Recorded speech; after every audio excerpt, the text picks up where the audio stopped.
I'll keep trying. I'm gonna try my hardest. Whatever happens, happens. I'm gonna make them cut me. He's like, if they're gonna cut me, I'm gonna make it hard for them.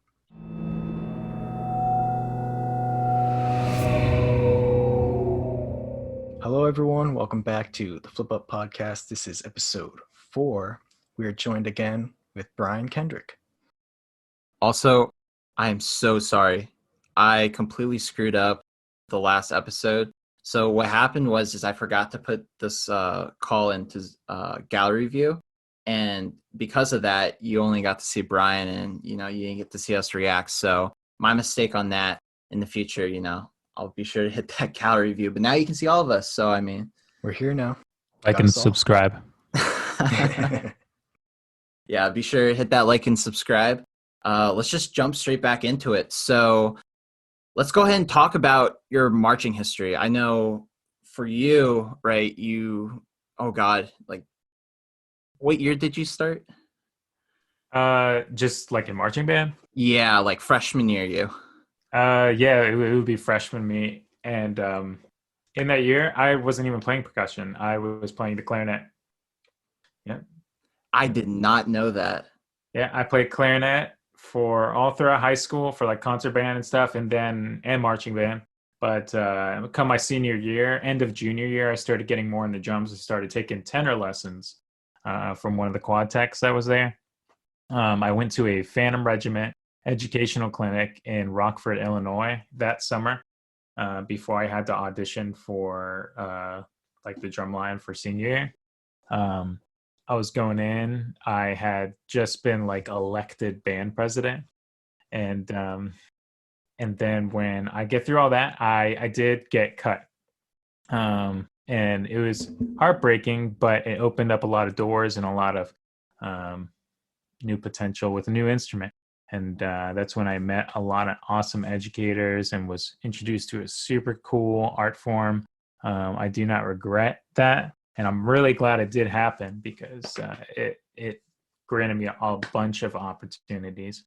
To this day, I've been working with the Orlando Magic drumline, playing cymbals for 8 years. Last couple games, I've been front and center and getting major screen time. It's been a good time. But anyway, I did play clarinet for a long time. I also played the bass clarinet, and then that senior year I played cymbals, and that's when I started getting into the art form. It was very tough. It was a heavy instrument. Every day was really tough, and I felt like I was just getting the brat beat out of me.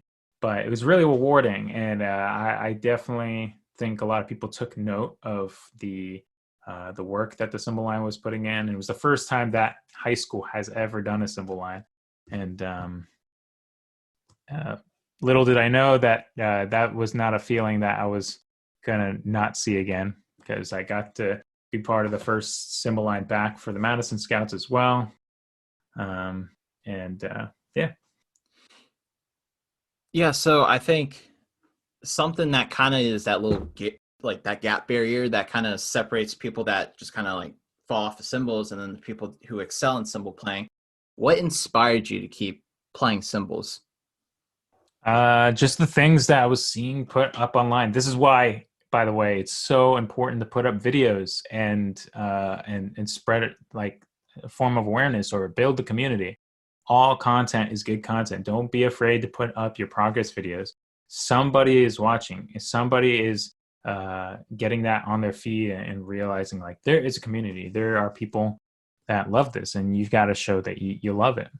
But I was seeing all sorts of content, especially the spirit cymbal line. After high school, I started getting more and more into it. Some friends of mine that I went to high school with joined the local independent world group, Infinity.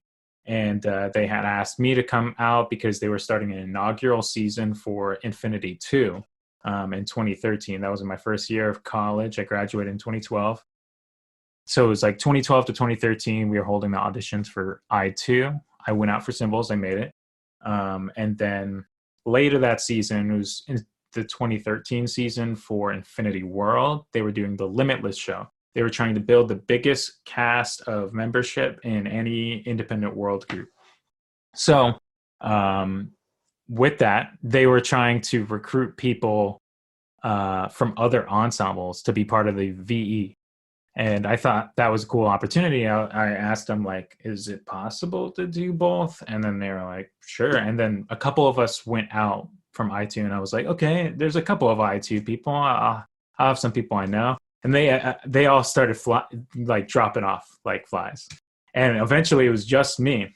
Like, they didn't even get through the process. Like, I was the only one that ended up executing on that. So I believe, like, I was the first person to do like like an independent A and an independent world group in that local area. And after that season, they stopped doing that. They stopped allowing members to be part of multiple ensembles. And I like to think that I may have caused that. We'll just say that for now. Was it too much for you, like being on two ensembles? It was a lot. It was, I would definitely, if you ever get that chance, I don't think I recommend it. Yeah, me and Lucas were a heartache.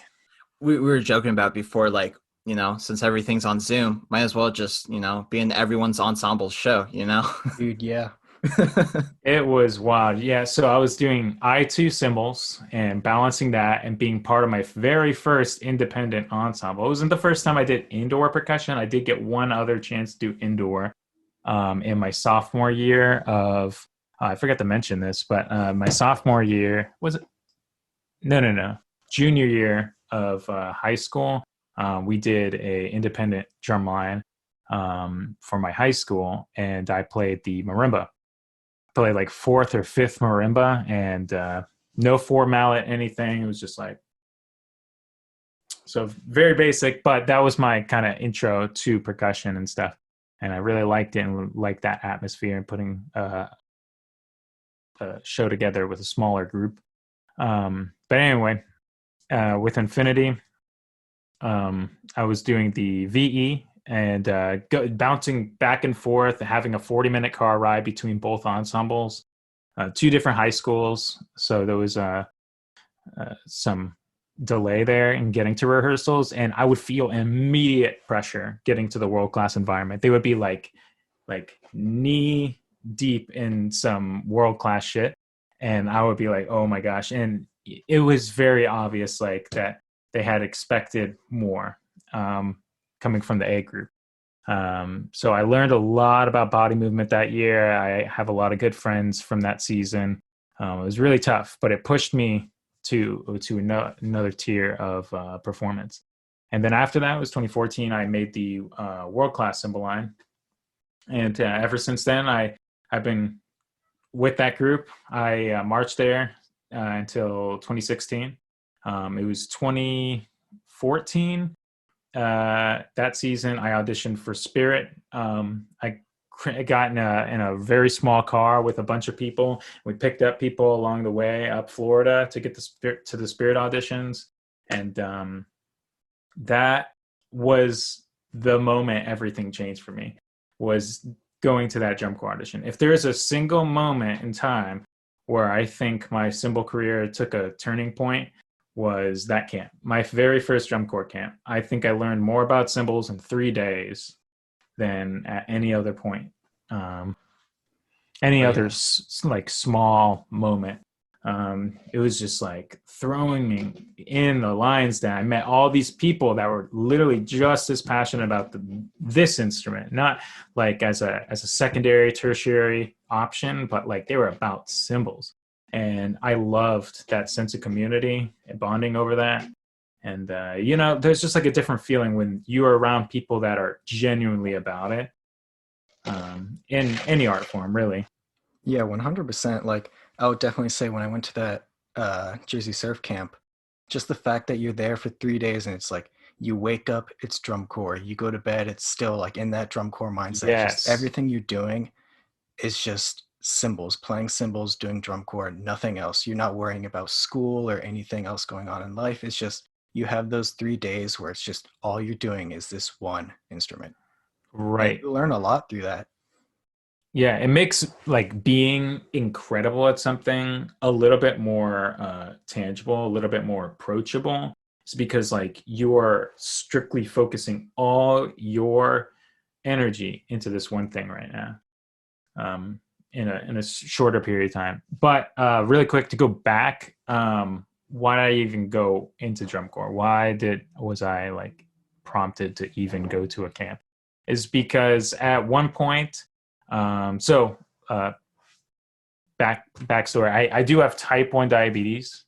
That is something I've had close to my whole life. And with those conditions, you can range in blood sugar levels that are in the stratosphere and go all super low, and you could pass out and stuff like that. So it's very hard to manage, especially when you go into harder environments like that, very physical environments. So somebody in my life had told me like, "Oh, you can't do that." Like some people had told me previously like, yeah, I don't know, I mean, like it might be hard and stuff like that, and I could deal with that type of commentary. But when you tell me like I can't do something, that really cuts deep. So to show them I could do it, I went out to my drum corps camp, and it was an absolute blast. I had a good time, didn't have any issues. It made me more aware, and it actually sharpened my ability to control my blood sugars, because I was so determined to keep an eye on it, keep in check. And that's not to say I haven't had my blips and my ups and downs with it, because it is very like difficult. So I get there, and the whole process was interesting because I felt so connected to the people I was auditioning with, and there were some age outs and stuff like that. And I was getting close to landing a spot. I felt I was in the upper echelon of people being looked at there. And at one point, I think it was the second to third audition, I decided like, listen, I have another year left. You should just give the last spot to one of these two. They're aging out and blah blah blah. And then the techs that were there at Spirit were kind of like, you're just gonna. They actually said that they liked me even more because of this decision. It's like they were like, damn it, that just makes us want you more. Wow. And I really felt I was not trying to pull something here. I felt so deeply connected with these people and like blown away by the experience that like no matter whether I got the spot or not, I would be the happiest person on earth because I had such a good time. And eventually, I don't regret it because like it kept me in their mind. And although I left on very good terms, like they took, I think they took both of those people actually. And they were having their camps or whatnot. And then it gets very, very close to the summer. Summer is basically starting. They're doing early move-ins and somebody like gets injured or something happens. And they give me a call and they asked me if I want to do it. And then my whole body was shaking. I was shook to the core. Like I could not believe I was getting the opportunity to do this. I was like, do I have the money? Like do I have the time? Like I got to get a job. Like there's so many outside pressures in life, like I just like finished my first year of college, and you're getting outside pressure from parental figures or where you got to go to school. Like they can't see the importance of this experience or whatnot. And then once I get through that tumultuous experience in my head and cognitive like blow up, I take the plunge. I go into drum corps, and I don't regret it. It was the best summer I've ever had. It was super rewarding. I learned a lot. I gained a lot of strength and body awareness. More confidence in oneself tends to happen. Yeah, no, I've had complete similar experience. Like when I was auditioning at Scouts, like it was like me and then the two MCM boys, and it was like, and then there's a few other people. But I remember like in my head though, it was like, holy crap, like I'm auditioning against two people who have been like in this activity since the day before I even picked up cymbals. And I remember I called this suicide mission because I thought it was near impossible for me to get a spot at Scouts, because it's like, yeah, Scouts has been known to take like 4 cymbal players. Well, I didn't psych myself out. I mean, I did have plenty of doubts, don't get me wrong, but Yeah. I went there, did what I did, you know, just gave it my all. And next thing you know, they created a 5th spot. And that day I was extremely happy. Like there was so much self-doubt that I had going into that. And I think a lot of people also feel the same way. Like they don't have like the certain people, like the certain connections or like the right people teaching you. But when I started off, right, keep in mind, like when I started getting lessons from Bryan, this was back in August, right? And then made Mason. So it was like from August to January, because January was when I got my contract. It took me only like 5 months, you know, to achieve like what seemed like a dream. So like there really is no barriers. You really can, you know, if you just apply yourself and really work for it, you really can achieve anything. Yeah, that whole audition Absolutely. process. Oh, sorry. Oh no, But go ahead. the whole audition there, at first we started out going to Scouts because Jane and I were at Mason, and our tech Megan told us, she was like, "Oh, you should go out to Scouts, go see what it's like." And we went in just expecting to get totally whooped. We went in just so scared. We were like, "Let's just do this. Let's get beaten up. Let's just take it. We're not going to get a spot, but whatever." We go in, and we left the camp. I got a contract, and then we went back in for the second one, kind of just expecting like, oh, not many people were there. I think, Jen, you got a spot. I think you could do this. But then out of nowhere, these 2 MCM boys come, Ben and Connor, and I just remember just feeling so terrible. I was like, oh no, this might not happen. Jane and I might not march together. And Oh like no. Jane said, it was a suicide mission. But the fact that Jaden went in not giving up, but just saying, whatever, suicide mission, I'll go in. I'll keep trying. I'm gonna try my hardest. Whatever happens, happens. I'm gonna make them cut me. He's like, if they're gonna cut me, I'm gonna make it hard for them. Yo, And it that mentality though. like they made that 5th spot happen. They had to kind of haggle with the director, but they got that 5th spot for the cymbals. It was insane. Yeah, I love that. I love that. Make it hard for them to cut you, and then after that, make it even easier for them to haggle for you. Yeah. Yeah. So yeah, cool. Well, I guess we'll kind of segment off of that. Let's talk about Infinity 2016, because we briefly talked about it in, what was it, podcast 2, I believe.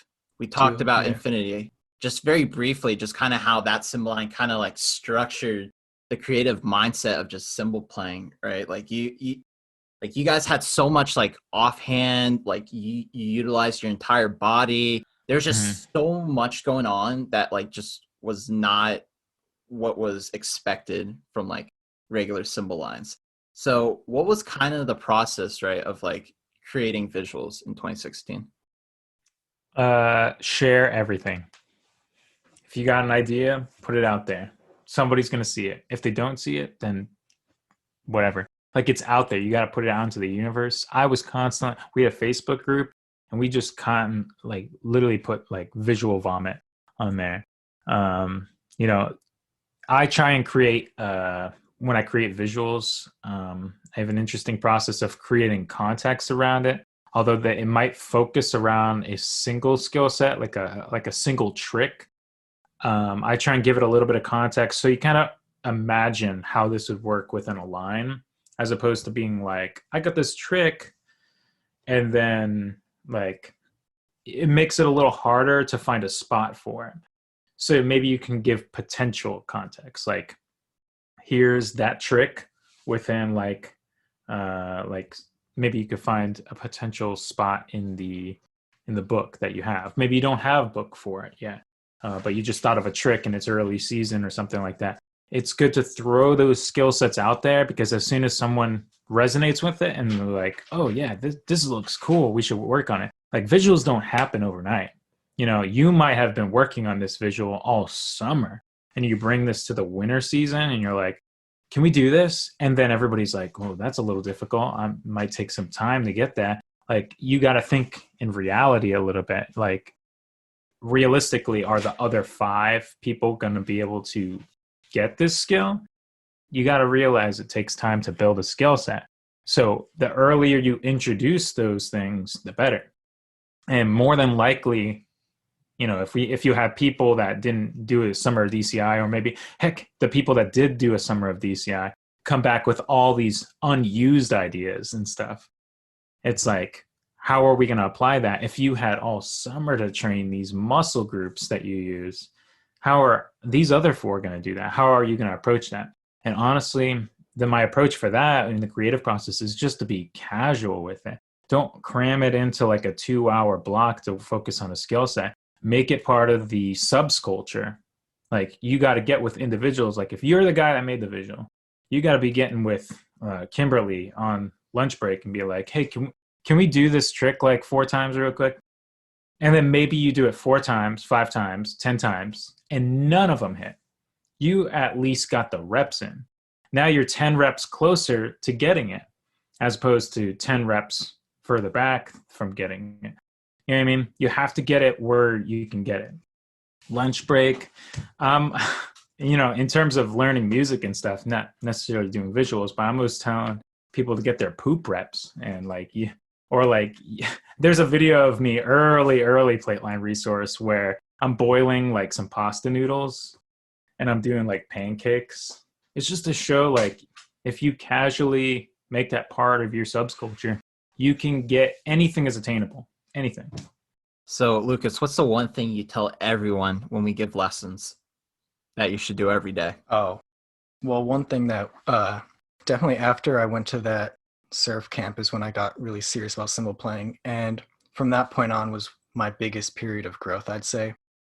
And the one thing that I always did was I picked up at least once every single day.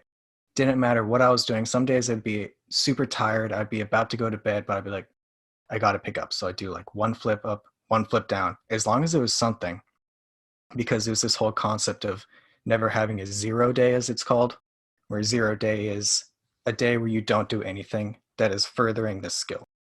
So as long as you're doing something, no matter what it is, it's not a 0 day.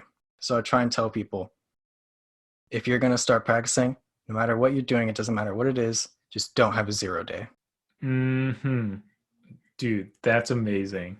Honestly, that was my approach with like video editing and stuff. Like, and what, like, you hear all sorts of, you know, numbers given to this, but some people might say like, you need 30 days to create a habit. You need 45 days to create a habit or whatever.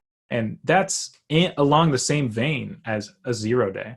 Like, as long as you just don't let a day go by that you don't do it, you're always putting that foot 1 step forward each day. This applies to every skill set, anything that you do: video editing, karate, kickboxing, basketball, anything, literally anything, podcasting, literally.